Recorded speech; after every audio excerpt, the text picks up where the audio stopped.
That's still a body, though. So what? She's an adult female. So, I mean, and I think that's what a lot of people misunderstand, and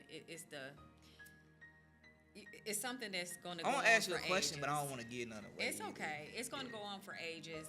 It's the double standard between male and female. So let that have been the main character as a man, and everybody be like, oh, that's cool, that's normal. But let a woman do it, then it's like, ooh, would your wife hurt?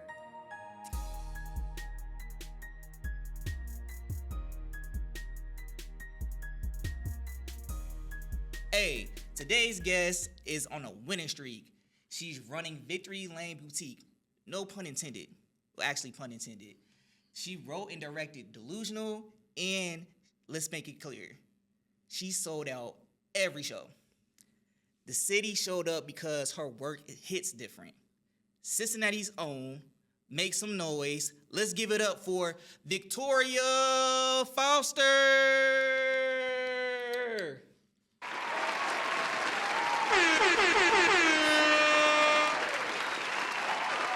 Sorry, I hit that little leak there. What's going on, Victoria? You know, chilling. How you gonna tell me to be hype, but then it's just like I'm chilling. I'm just chilling. Most of the time, I'm very chill.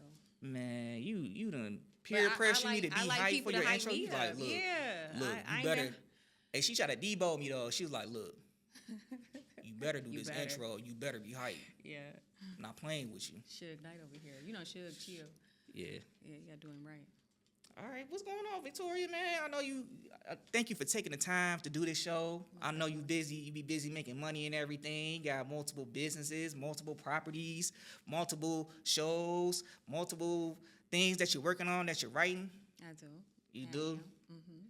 Well, we're gonna play a little game. So it's a segment. Okay. You ready for this? More games? Okay, let's Man, it's hood classics. I didn't know if you was gonna take the first game, so I just throw this in as a backup just to loosen you up. But this was, I think you enjoy this one. Okay. Can I look at this?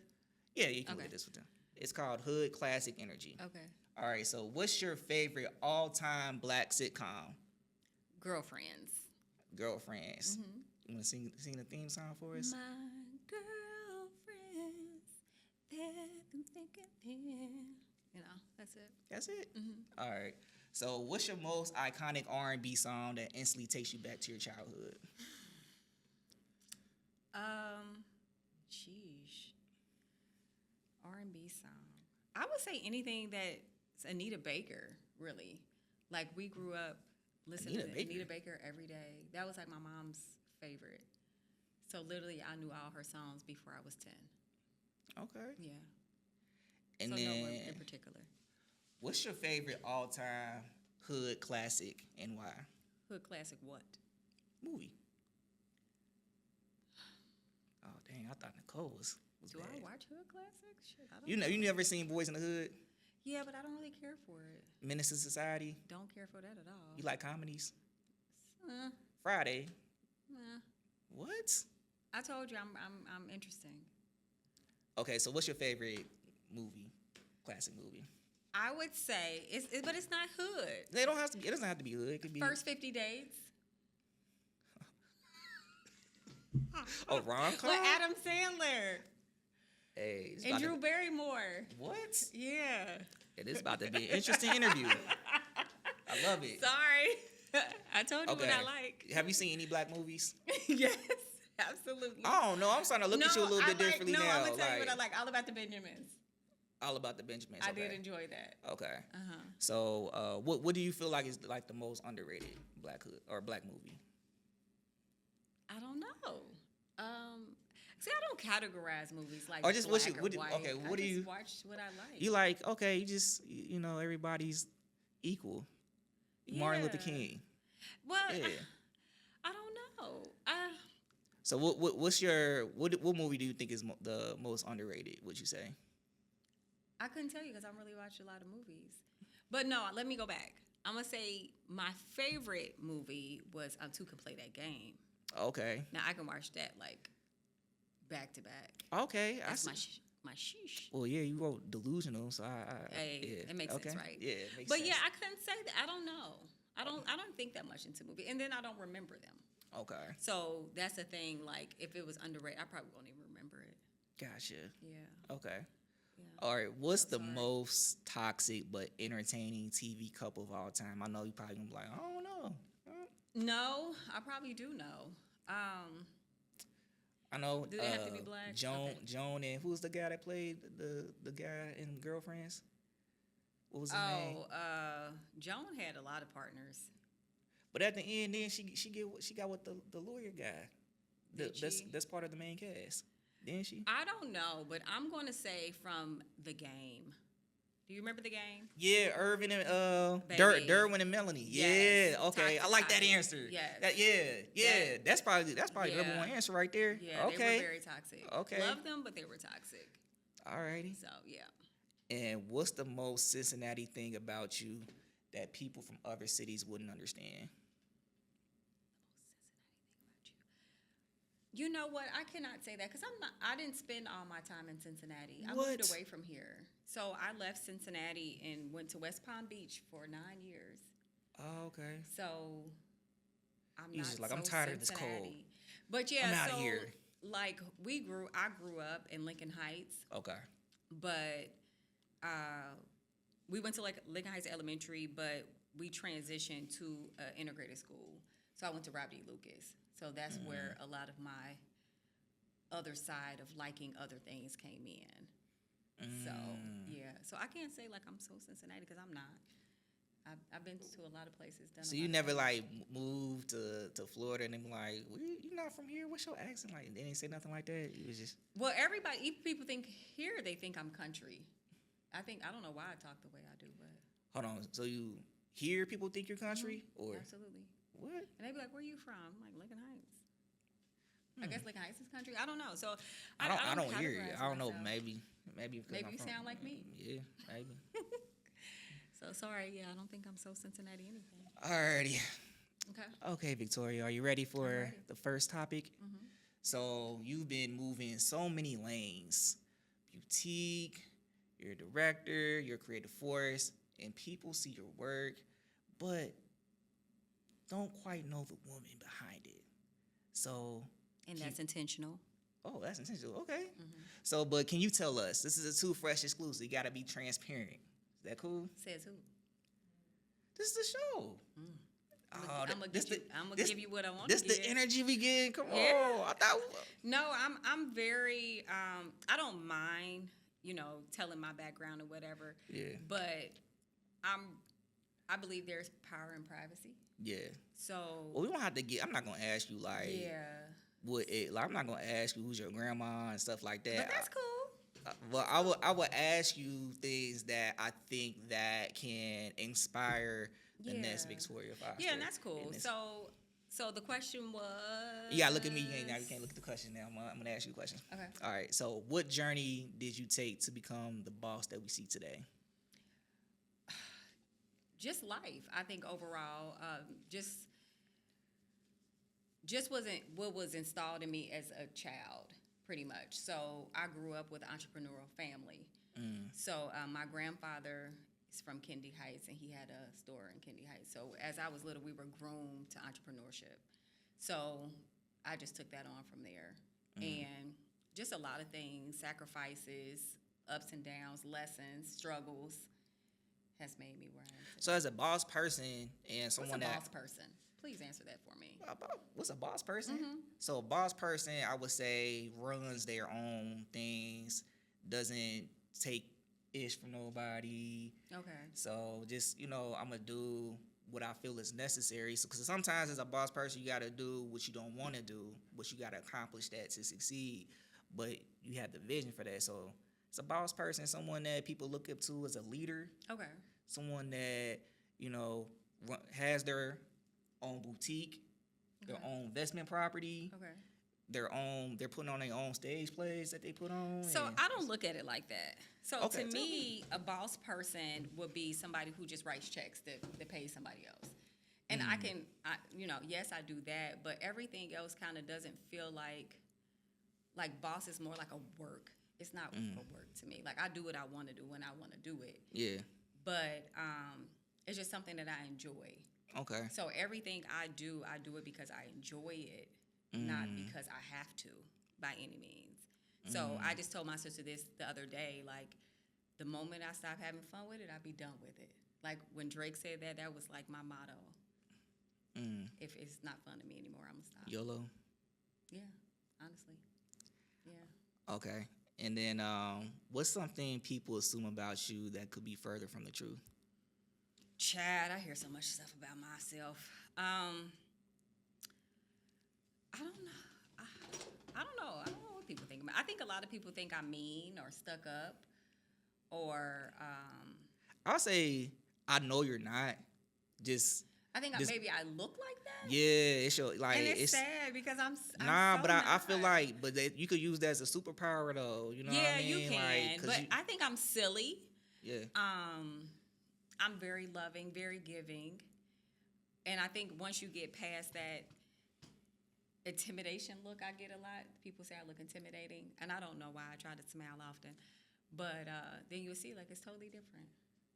I don't know. You a bully sometimes though too. You think? Yeah. Yeah. You was like, I told you, I don't take bullied no me shit earlier. sometimes, but yeah, I'm sorry. I don't like to be a bully. Yeah. Like, I'm you sweet. Told me you better get this intro right. I'm not playing with you. I'm like half, what they say, half holy, half hood. I'm like right there. I'm a sweet mixture. Yeah. Okay. All right. So, how does your fashion sense influence, like your work and like you have your own boutique? How's that? So I'm gonna tell you about that. Okay. And that's something I think people that don't know. I have never been into fashion. I have never been into retail. What? Yes. When I was younger, because I had to grow up with my grandpa, I'm like, I'm never getting to retail. I'm never selling anybody anything. But it was already in me. Yeah. So I started out selling lingerie. So yeah, it was not like Baby Boy. Oh, hold on, you probably never seen that. My bad. Yes, that's the With movie Tyrese. with Tyrese. Yeah. So I guess he was selling lingerie, but women's clothing. Oh, okay. Yeah. So what happened was a group of friends had got together and we did like these vision boards, and so we had put stuff that we were insecure about, and mine was wearing lingerie. And so I was like, you know what? I'm gonna come up with a clothing line for women who also feel like me. They may be curvy, overweight, or whatever the case may be, and they didn't want to wear lingerie. So that's what I did. I created a clothing brand called Privileged Puss, and that's where it started. Okay. Privileged Puss. Well, how did you come with that name? I don't want to be too explicit, but the P is a privilege. Okay. Gotcha. Yeah. Enough said. And that's how it all started. So I'm still into, like, I still love lingerie and stuff like that. But then when they were I had a boutique downtown on Court Street, and they would start asking me to dress them, put them like date night outfits together, and that's how I got into fashion. I just got into it. Do you still have your clothing line by any chance? No. So I did start a clothing line called Hustle Beautifully a long time ago. And there was a huge conflict on that. And then I let it go. I let it go for a bigger purpose. Man, so you had to start singing Frozen. Let it go. Yeah, and it was the biggest blessing I think I could have ever done, because I was holding on to something so small and I had something so big over here. You know what I'm saying? Flex on them. Yeah. Okay. So I made so much money when I let that go. That's what's up. Let them know. Yeah. I got the bread over here. No. That's what I like to hear. Let them know. All right. So what's the biggest lesson entrepreneurship showed you about yourself? How disciplined I am. I know now because I've been doing this for so long. I'm very disciplined, and hold on, before you go further, what does discipline? What does that look like? When I I'm like a robot pretty much every day. Like, I do the same thing every day. Like, I was just thinking back, like, on social media. I've been on social media for 11 years, doing the same thing every day. Like, I don't miss a beat. So it's that consistency, the resilience, and like when I'm faced with setbacks and stuff like that, the way my brain thinks to bounce back, it's incredible to me. Yeah. But I would say that, and the ability to be graceful through it all. I've learned that about myself within entrepreneurship, because you'll get tried. And got any stories for us? Nope. But you'll get tried. I don't get tried often, but when it happens, it gets shut down real quick. Okay. Dang. Yeah. Gotta throw this in. Hey, you better know it. Hey. Okay. All right. So, what's one thing you're proud of that you don't pat yourself on the back enough for? Everything, to be honest. My anniversary just came up. I celebrated 9 years at the current location. But like I said, I'm so robotic. Yeah, and it's just like, oh my gosh, my anniversary again. You know, and that should be something that it's a huge milestone, especially in not only entrepreneurship, but owning the boutique, because so many things has changed within the culture of fashion. But you know, do you remember when I interviewed you a long time ago? No, I never remember your face. Man, you remember my face? No, I don't. Man, I'm gonna throw in a clip, but I interviewed you. It's actually on my it's on my page too. Oh, shut up. Yeah, My brain is. I do apologize. Dang, man. I don't remember things, or like I said, I don't know. I'm sorry. Yeah, I interviewed you. Where were we I at? think we was at the Davies Davis Cookie. They had their food truck. I think it was the first time they opened their food truck, and they had like a big old field, and they had a whole bunch of like food trucks and Okay, I remember vendors. being there. Yeah, you was like, but you were busy though. Like you was super busy. You was on the phone. I was helping my sister. Nah, I think you was there for your Victory Lane boutique. Was I? Yeah. Well, my sister, she used to be inside Victory Lane as well. So Okay, because you were talking about you had like a storefront, and then you had your pop up things that you would do. Okay. Like there. Yeah, that had to be a minute ago. Nah, yeah, it was a minute ago. Yeah, Okay. yeah, it was Well, like hello again. cause you said it was like 6 years. I figured you wouldn't remember, I'm but sorry. I'll throw it in for y'all just so y'all can see it. Yeah, But let me yeah, that's see. crazy. Okay. You like most of the girls I meet Oh, shit. don't remember me. That's crazy. I'm Crazy sorry. work. We had a whole 10-minute conversation And and I bet everything. it was wonderful. Oh, I'm Man, sorry. that's crazy. But no, don't. You had your shades on, man. Don't charge it to you my ain't heart. trying to look at me. I was like, hey, can I get an interview? Man, I guess. No, Hold don't on. do me like that. Hold on, boy. No, don't charge it to my heart, because my mind just. And I was just starting off, so I just had to take it. She was like, hold on, boy. But look at us now. Look, yeah, that's true. Okay. That's true. Look at us now. Let's fast forward. It's all love. Speaking about love, let's talk about loyal to love. Amen. So, you write from a place that feels real, I would say messy, but beautiful and complicated. Okay.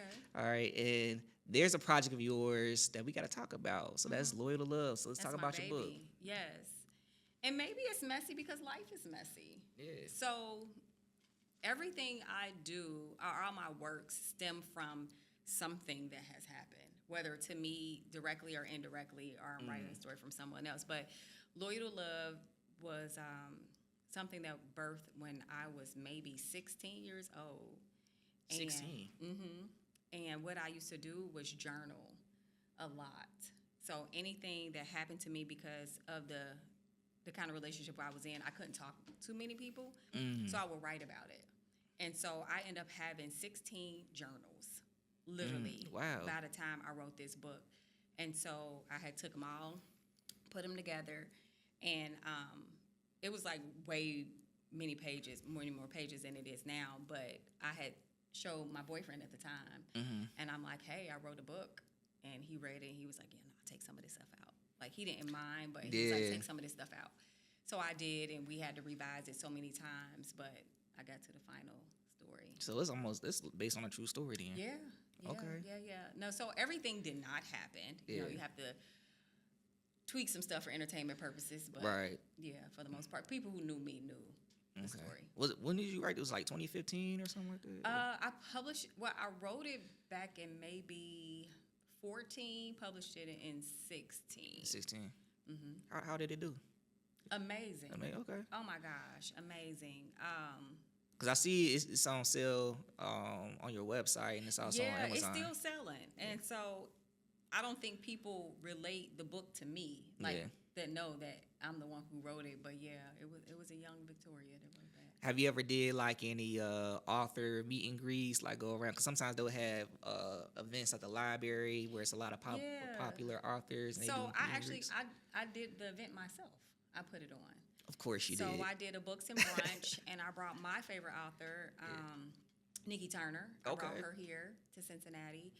And I had a books and brunch when I brought other local authors together and just all networked together, and it was amazing. Was that because sometimes when you have people that do stuff like the same stuff that you do that feels esoteric, or just in your field in general, like trying to have us come together so we can succeed together, right? Did you feel that was any challenge doing that, or was it easy? No, it was all love. Okay, it was all love, and I think mainly because these are all personal stories. So, there's no competition when it's your own story. You know what I'm saying? So, and we were kind of all in the same genre anyway. Yeah. So, yeah, it was amazing. Okay. And what do you think people misunderstand about being a down chick? And how does the story challenge the idea? A down chick as far as loyal to love? Yeah. I think more so people see the glamour of it, but they don't realize the consequence that comes along with it. So it looks good, but there's a lot of challenges and consequences that come along. So what's your definition of a down chick? A person just, I would say, that put aside their self-worth for the greater good of somebody else. So they're willing to sacrifice. I know some women who've done bids for men. Because they're trying to be a down chick. Yeah. Can you be a down chick, and it hasn't have to do anything about being in a relationship with a criminal, or? You probably can, but most of my history is with criminals, so I don't know. I mean, you could be like, now I'm grown. I don't even use that term. Yeah, like we ain't riding or dying nowhere around here. No. Now, back in the day, that used to be cute, but now I'm grown too old for that. I got questions. Yeah. Like, where we riding, what we doing? All right. So when readers finish Loyal to Love, what do you want them to walk away questioning about their own relationship? A lot of times, so, it's Loyal to Love 1 and 2. So the first one is like, is it worth it? Is it worth sacrificing yourself, like I said, for the greater good of somebody else? That's what it is. So that's the love to the loyalty of somebody else. So that's the whole thing. That's what I really wanted women to read and understand. And even now, like, even though I wrote that book so many years ago, there's so many women who are still going through that, who relate to that. And they come back and ask me questions like, well, how did you get away? How did you do this? And did you really go to jail? Stuff like that. But I kind of wrote it from a perspective as to what could happen. So a lot of women do take that chance and stay. Yeah. I was smart enough to get out. That's what's up. All right. Well, let's talk about something a little bit different. Okay. All right. So I feel like Loyal to Love, it showed us where your pen could go. So let's talk about Delusional. So Delusional showed us where your vision could actually go. So let's talk about how Loyal to Love walked, so Delusional could run. But before we do that, I know you probably had something like, no, that's not actually the case. Let's check out this clip. Don't beautiful me. You were just inside me this morning and wearing my name like it was your religion, and now you here with some bitch like it's just casual? It is casual. Then I gotta explain this. Because if my eyes serve me right, look, candlelit dinner with somebody that looked like they could be your daddy, but serving this, they not. And you're in this dress looking like I just didn't have a thing over. All right, that was a clip of Delusional. Welcome back. So, first question for you. Okay. What was the moment or experience that sparked the idea for Delusional? I'm gonna be honest. I just be doing stuff. So there was, I'm gonna say it sparked from life, but I'm a type of person, I just write, like, just randomly. So it doesn't have to come from anywhere but the emotion that I'm feeling at that time. So a lot of people may or may not know I was married, I was divorced. So a lot of this is taken. A lot from Delusional Divorced? is taken from. Who would divorce you? I know. That's what I'm Say saying. that again. Boy, you're cute for that. Who would divorce Miss Victoria? I know he out there. Mm. But so Delusional stems from that. It stems from life. Life was happening. Life was lifing, and I just took notes. Okay. And it was easy. Like, this was probably the easiest project for me to write. I wrote this in like a week, maybe. A week? It didn't take long. Man, you beat me to my next question. I was gonna say I heard. No, you good though. You good. So I was gonna say I heard this was your first stage play, but from beginning to end, did it take? Was like a 6-month period to make it happen? Yeah. Or- okay. So from when I was writing it, I was just writing. I didn't write with intentions on making it into a stage play. I just write. You just writing It's just like an outlet for me, just to write. So even back then when I used to do, I still do it now. Like Okay. my phone is full of thoughts, and so I was literally going through things. I was going through a delusional moment, and I decided to write about it. It didn't have a title or anything, and when I read it back, I'm like, this is some delusional shit, and that's how it came about. So Savannah, so are you Savannah? I am Savannah. Oh, okay. I'm the real life Savannah. That's what we call me. I apologize for all the stuff I said with Nicole. No, it's okay I because apologize. I'm gonna tell you it. Nicole probably took it to the top though. You probably. When I say she did incredible, because I know I got on her nerves, but it was like she's so sweet, and I thought so too. She is though. No, for real. Like she is. And so I'm like, nah, you got to put a little more, grit on it. You got to be a little more hood because that's how I am. And so Are you? I am. I don't know. I am. I am. So I mean, I'm not trying to be, but Yeah. some things I would say or do will be a little more sassy or I'm different. So I was like pushing her to bring that out. And so when I finally seen her do it, I'm like, you were listening. Like she did so wonderful. It was just amazing to see. It's almost like watching yourself. How long did it take her to get to that point? Shit, I don't know. I mean, she did good from the start. But no, she did good from the start. I mean, it'll be like one rehearsal, she wasn't doing it at all. And then the next one, she'll do it. So and I know within actors, you have to get in the mind frame for certain things. But when she would hit that stage, baby, I just shut my lip. I didn't have anything to say. Like she was like, "Am I doing okay? Do you need feedback?" Quiet me is a good thing. Yeah, she was like, "Hey, you watched the show, right?" I said, "Yeah, I watched it." So what did you think? I was like, "What did I think? I thought it was great." Yeah, sometimes, you have to be a little bit nitpicky and all that. I was like, Nicole, man, you didn't transform into a whole different person. I didn't know you had in you. She did, and she did amazing. And like I said, I know I got on her nerves, but I'm like, no, Nicole, you got to do it like this. You got to say it like this, and she picked up on it. Was she ready to fight? I don't think she wanted to fight me. I don't think she want to smoke, though. I want no smoke with her. You didn't want no smoke? No child. I think you could take her. I don't even want to try. Oh, That's how I said. One person I will not fight is Nicole Stubbs. Oh, really? She's strong as shit. Is she? Yes. Oh, yeah, punch me through this brick wall. She did look at the table. I said, "Hey, can you move this table real quick?" She was like, "Yeah, I got it." And she just used like one finger and pulled it. I was like, "Dang, Nicole." She's strong. Yeah, need to get on her level.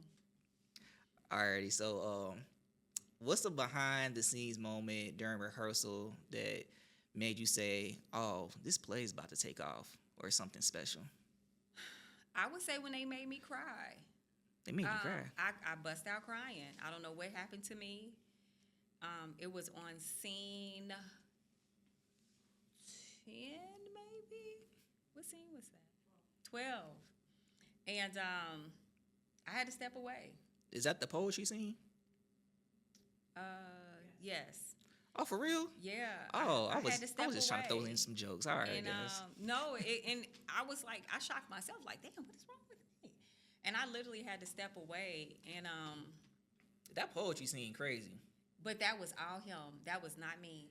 That is Yeah. Javante Williams all day. He It did was that and original- the combination on what was going on too. Yeah, and I think I won't it give it just away, but hit Nicole. me. Yeah. Yeah. Yeah, they did that. So at that moment, it was like, okay, Victoria, you might be on to something. Like, even though I think everything I write is good, you Yeah. know. But I think at that moment when they made me cry, and I had seen it already for a million times. Right. Yeah, that was it. That's crazy. A 6-month period to like from blank paper to, well, I know it's not technically blank paper because you had all ideas, but technically blank paper when you start putting them together to where we at right now. That's just Well, and I have to give Remarkable. credit to Unique Blackman. So she allowed me to be an assistant director on her film Boundaries. okay. So I kind of already had an idea of how to do things, even though film is totally different, Right. how to go about things. But one thing about me, when I say I'm going to do something, I'm going to do it. And I'm going to do it expeditiously. There's no need for me to waste time. Okay, lean on me, Yeah. Mr. Clark. So when I found out that doing a stage play was a lot less technical than doing a movie, because I had thought about, like, oh, I can do so many things with this. What do you mean by that? By less technical? You don't have to have production crews, Okay. you know, locations, all of that. You know, it's a lot that goes into it that I had to do with Boundaries. I didn't have to do it with this. And so even though there is a huge art community in Cincinnati, I'm not really tapped into it. Yeah. And I know there's a lot of people that has never even been a stage play that I Yeah. know. So I just wanted to bring that here, and that's why I decided to do it a stage Yeah, play. because a lot of people was like, who's Victoria Foster? Nobody, and all this. just, I was just like, a little girl from the zone. she just popped up and she's selling out shows, and Yeah. I was like, But this is not my first production, I guess you can say. It's my first stage play, but I've done events. okay, So I've done a lot of events. okay, And then I don't go by the name Victoria when I do my event. It's Tori D. oh, Yeah. okay, So Tori D Inc. is my production company. So Gotcha. I like to be behind the scenes. I don't want you to run up to me and know that's me. yeah, I like to live like two totally different lives. okay. You Gemini? No, I'm not. I'm a Capricorn, baby. Oh, excuse me. Get that right. All right, so what's something the audience will be shocked when they see this play? What's gonna throw them off?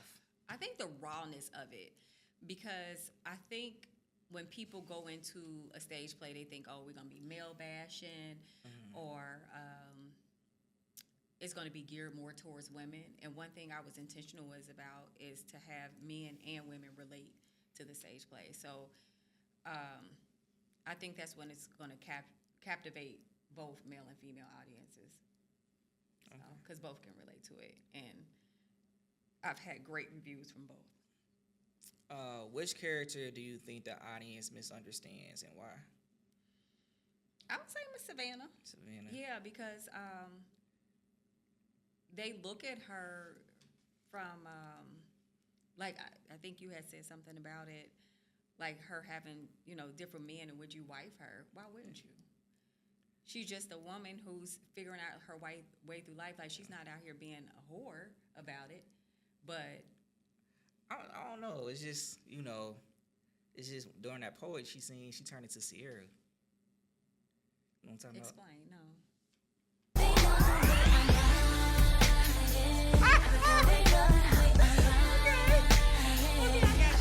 So that was okay. So you have But to she think. even got gangster with it too. I won't Okay. deny you. I'm a straight Okay, rider. you're right. So, but you have to think it was guys who were interested in her as well. So that doesn't mean that she was being sexually active with these men.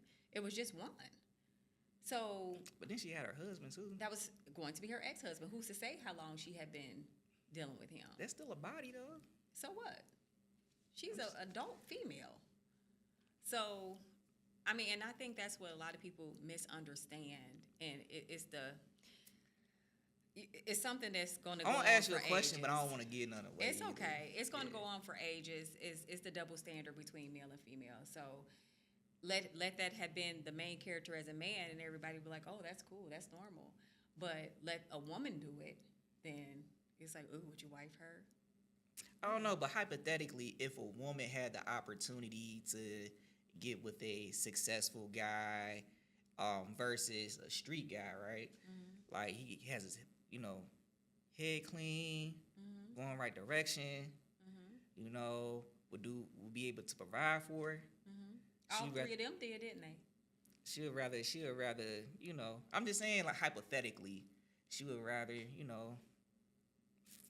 show more attention to the street guy.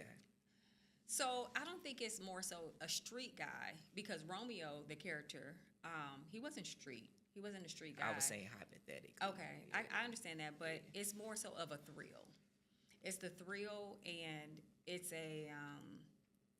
it's an imbalance.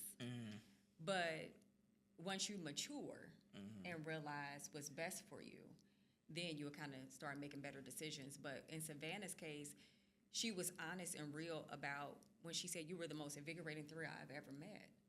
And that's a real thing. Yeah. So those other men didn't give her that. So when do women get out of that phase? Because I remember me and my friend, we used to talk about this in college. We would be college guys, college boys, went in the street and nothing like that. But then we would see a beautiful girl.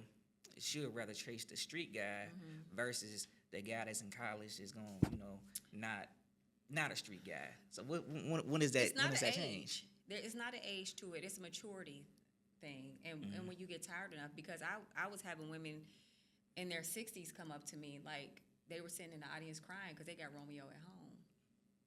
So I don't think it's an age thing. Is you have to get tired of it. So here I am in my 40s still writing about a Romeo character. So When you say they got a Romeo at home, do they mean that in a negative way or in a positive way, would you say? I would more so say negative, because it's probably somebody that they know they should not be with. Yeah. And they know better. So a lot of times you are faced with a guy who you know you should be with, who's obviously the better choice, versus this most toxic individual, but you keep coming back to him. So. Gotcha. Yeah. I know you touched on this a little bit, but it's a 2Phresh exclusive. I'm gonna try to see what I get out of you. See what you gonna So get. what's the secret to selling out so many shows? It's not a secret. It's not a secret. I know people that does stage plays and they can't do the numbers that you did. Oh, really? See, I don't know. And that's something I don't know about. And one thing, I mind my business, so I really don't know what other people are doing. Yeah. But it's no secret. Like I said, this is not my first thing that I've done. So what formula or what tools are you applying that's making this successful? Because I would say the things that I've noticed was the social media stuff. Like you had pretty much your entire cast and crew pushing it, including yourself every day. I think I saw you had a billboard or something like that as well. I own it. You on the bill? Of course you do. Oh, It yeah. did. Also, do you do like any radio ads or anything like No. that? Or So, and that's the thing. So I've done a lot of events, and they've all been successful. So with that, I built the trust of people. okay. And people know me. They know I'm going to deliver. And I had said this to myself, like, it's crazy that all these people are coming out. They don't know what I'm doing. They just know I'm doing something. And anytime people know I'm doing something, I'm going to deliver with excellence. And I'm going to put on. So they know what I wrote about, what I was doing, but they were showing up. So Because everything that I've attached myself to has done numbers or sold out. So it's probably new to you, but it wasn't a shocker. So the to me. formula is you. It is me, and I'm very consistent. I'm strategic, and it's just come with this time. Yeah, it's nothing. See, I mean, and I'm a genuine person, and I think people like me. It's because I'm not messy. I don't get involved in a lot of things that goes on, even with social media. I don't involve myself with it, and so I think that's what it is. And then people are nosy. They just want to see what you're doing. So That's it. what's up. Yeah, they just want to see. So what challenges did you face during this process of Delusional? Dealing with people, so many people at once, was a challenge for me. Trying So it's like managing different personalities. absolutely trying to not get overwhelmed, and doing a lot of things very fast. So I'm more paced in things that I do, and like me and Nicole were talking about it, how I had to learn when you go to a theater, they don't give you time to do tech. They don't give you time to do a run through, and I was thankful that I had a space that was available in one of my retail spaces that we actually were able to set up the stage and rehearse there. Oh, they'll give it to you. You just got to pay for it. That part. Yeah. And it's astronomical. Yeah. So I'm like, nah, we can do it.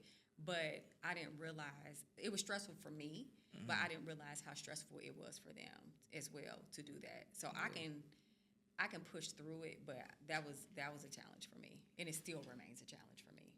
Okay. But we pushed through it, and I think we did excellent. Nobody else knew but us. Okay. Yeah. Look, I got you. This is for free, okay? Okay. All right, Cincinnati, listen. If you missed the first event, this is your chance to see the second one. The encore performance Delusional is pulling up at the Fairfield Community Arts Center in Fairfield, Ohio, February 27th and the 28th. Do not play yourself. Talk to him, Tori. Yes, so this show is going to be epic. I'm going to say, if you came to the first show, they put on. But this one, we had to make some changes because our hosts, they are doing other projects, and shout out to them. They're still a part of the Delusional family, but they did take on some other projects that conflicted with our scheduling dates. So I am bringing another amazing actor. He's an actor who has a ton of movies on Tubi. Okay. A ton of movies on Tubi. He's on Amazon. He's on a lot of different platforms. Goes by the name of Diesel. I don't even know how to pronounce his last name, so I don't want to butcher it. Do you know how to pronounce it? I have no idea. Hassan, maybe? And I hope you don't kill me. But he goes by the name of Diesel. And so he's going to be the host alongside my sister, Karma Foster. And so Karma's like my biggest hype man, so it's on the flow. Okay. And so we changed that up. We added some more eye candy. Okay. And within that, they have asked me to write some more lines. So it's going to be the same storyline, but with a different twist. Oh, okay. So Oh, basically, it's gonna be like I won't say like a new show, but like some stuff. It's going to be a new before. vibe, new feel. Yeah. So So if you came to the first one, you definitely come to this one too. Yeah. And I've had so many people who had general admission for the first show. Yeah. Buying VIP for the second one. What? So we also added on a cocktail hour. Okay. After. So before at the No Theater, it was a little more intimate. Yeah. The Fairfield Theater, we're not able to come down and talk to them like we were at the No. So we created a cocktail hour where it's going to be the VIP guests and people who will purchase the meet and greet. They're going to do like a little photo booth thing with the cast and things like that. So I'm making it. Is that still like within the same venue? Or Yeah. So if you've ever been to the Community Arts Center in Fairfield, it's beautiful for one. But it's like this big section off to the side that I was able to rent. Okay. So and they charge you for that too? everything. But it's okay. I know. I inquired about there one time, and I was like, yeah, I'm cool. Yeah, it's worth it to me. Nah, it is worth. Fairfield is bigger, and people down at the No Theater were like smushed up in there. Yeah. I mean, they were crammed, And then I the just parking. didn't want that. Yeah, and parking is free, of course, at Fairfield, but it's just going to give you a different experience, and I'm so looking forward to it. Me too. Yeah, it's gonna be epic. It's gonna be dope. So you've been dropping gems and making major moves, and I know you're not slowing down anytime soon. So I gotta ask you, what's next for Victoria? So we are doing Or Delusional Tori D. too. It's okay. Either however you want to call me. I've already started writing Delusional Part 2. I don't know when I'm going to drop that. So a lot of my. I know it's gonna be a part 2. Oh, absolutely. What? I wasn't gonna leave you hanging like that. Man, I didn't know. I was like, dang, man. Yeah, I like, started writing I that didn't probably know. the week after we got finished. Oh, for real? Yeah. So it's when my mind gets going, it goes, and it doesn't take me a long time. So I'm on scene 8 now, And so one of my castmates, King Wesley, is pretty much pushing me to make this a limited series. So I'm like, if we can get some sponsors, some, financial backing for it, I'm with it. Like a film limited series, or no, like a series. Like a series of plays, like a stage plays, or recorded. Yeah, filming. Yes, I'm sorry. Yes, Right, good. Yes, absolutely. Okay. Mm-hmm. Yeah, I would definitely love to see that, man. I think that would actually, translate well for you. Like, I think it would look good, and definitely would profit from it for sure. Thank you. But yeah, that'd be something worth to a limited series. I don't know. It should be. Yeah, that'd be a challenge. Yeah, That'd be probably a challenge a movie. for me. Yeah, it'll be a challenge. But I'm up for it. Like, stuff like this makes me excited. Yeah. To do new things I've never done before, and Well, okay, so if you can put your mind to it, because I know once you put your mind to something, you make things happen to the best of your capabilities. But 9 times out of 10, you make them happen. Lord willing. So, what platform would you like the limited series to be on? I'm rocking with Tubi. Tubi? All day. And you know why? Tubi? Their distribution is amazing. Oh, really? Yeah. So they don't take like a lot of percentages like other networks do. Mm-hmm. So Tubi, I think, takes the least. It's only 20%. Okay. So other networks. So you've already done your due diligence on it and everything. Yeah, baby. Okay. Yeah. So the stage play is going. This one that's coming up on the 27th, 28th is going to be recorded. So we recorded the first one. I'm gonna record this one again because I want to do it without an audience. Yeah. And so that one it's already ready. So I've already spoke with the distributors and everything. So that is going to be streamed on Tubi. Okay. Alrighty. So before I let you go, I gotta throw some rapid fire questions at you. Okay. We Emphasis try on the fire. Okay. All right. So what's a character in Delusional that you low key dated in real life? All of them. All right. So no, all of them except for Justin. Which one's Justin? Justin is the young one? ex-basketball player. He was a fictional character. Figured as much. Alrighty. So what's one thing you do that people mistakes for? Oh, she has an attitude, or it's just really you have standards? I'm very sarcastic, and I just be playing. Hold on, Like, you're sarcastic? I am. What? And I just be playing. But I can be hot or cold real quick. Hot or cold real quick. It's like I go into silly mode, then I can go boss mode real quick. Okay. I don't play all the time. And what's the fashion trend you think needs to die immediately, and why? I don't know. I don't follow fashion trends. But you own your own boutique. So let me break that down for you. Yeah. I own a boutique, but that was not my final destination with that. So within owning the boutique, my ultimate goal was to own the building, to have real estate. So whether my boutique sits there and does nothing, I'm okay with it because I own the whole thing. Listen up. So Listen up, everybody. that was my ultimate goal, was to go from retail to real estate. So that was just a stepping stone to get me to where I am. So I like what I do, don't get me wrong, but Yeah. it's not more into fashion trends. I love the feeling that I get when I make other women happy. When they can look at themselves in the mirror and love what they see. That's what the bigger goal is for me. It's not about trends. I don't have time for that. But you ain't never looked at somebody and been like, yeah. I can care less. I don't think that's for you. I'm not really judgmental. If you like it, I love it. Okay. Yeah. What's a line from Delusional that you think applies to your real life? A little bit too well though. A little bit too well. Why? The whole thing. Delusional. It's like, let's see. I don't know. I wrote the whole thing, so I think it all applies. Okay. Just one line for the people that may I'm you trying may to drop break it down. you might drop a bar and somebody be like, yo, I gotta go see that. I think when she's speaking with her grandmother and Mimi, and she has the breakthrough moment when she says, this is a lonely feeling, but I can't allow myself to be delusional for the sake of having a man loving me. What inspires you to write that? The truth, honesty. That's what's up. All right, last question. What's one thing you do instantly exposes someone who's intimidated by a confident woman, and why? Say it, run it back. What's one thing that you instantly do to expose someone that's intimidated by a confident woman?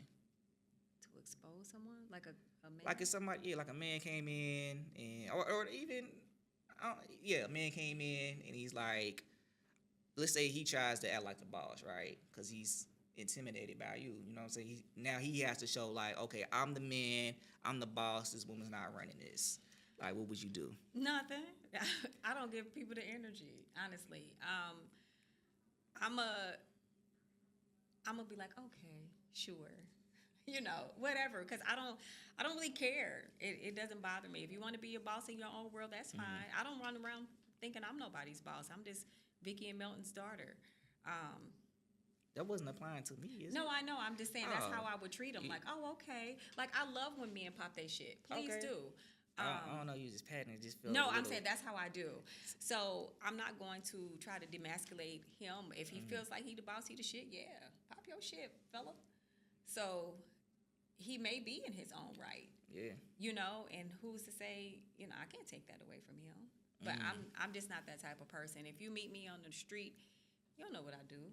And I don't really care for you to know what I do. So, I don't know. You kind of do unpredictable. I look like a rich auntie? You look. I don't want to say auntie. I don't. I am That's an a auntie. setup question. I didn't fall for it. But you look rich though. Do I? Yeah. What that look like? You got this glow to you, and you just like have That's this just drinking energy. water. You have this energy when you walk in, like That I'm ain't nothing money. but God. And then you flexed on me earlier, talking about, hey, I'm at my rental property in Indian Hill. I'll be there a little late. Like what? Indian Hill. I can't even drive in without getting pulled over. Nah, one time, so one time I was test driving a Chevy Impala, right? And my person that my salesman was like, "Are you sure you want to get off on this exit?" I was just gonna turn around, right? Man, as soon as I got off the Indian Hill exit, we got pulled over. I've never been to Indian Hill. Okay, I said College Hill. Man, I don't know. Now you wanna? Okay, I see what you're doing now. I see what you're doing. You just don't want nobody to know, but you got it. Okay, I'm with you. College Hill. It was College Hill. Yes. All right. Yeah. All right. Well, Victoria, thank you for sharing your journey, your creativity with us, your truth with us, from Victory Lane to Sold Up Stage. Your work is shifting and inspiring Cincinnati. Keep supporting the voices that move and keep moving the city forward. And this has been a 2Phresh exclusive. Make sure you like, comment, subscribe, and always hit that notification bell. And once again, stay fly, stay humble, and stay fresh. Peace. So where am I looking? Okay. I'm just joking. Yeah. Oh, yeah. I was there, but yeah, I was just, I said I wasn't. yeah. I I was just trying to. I was trying to say, hey, you got bread. That's what I was Not trying to out say. All right, so. Can you this see is me? Am I cute? Is she cute? Yeah. Make sure I ain't jacked up around here. Thank you. Well, her was, you just want to touch her hair. See this? Thank See you. what non-black Appreciate people that. do. This chair is loose. You want me to get you a different chair? No, I'm Yeah. okay. As long as I don't fall out. Yeah, I mean, that'd be a viral moment, though. You see me? Yeah. Okay. You good? Yeah. Okay. All right. I just don't want you to fall, because I will post it. Let No, know. you won't. I'm just-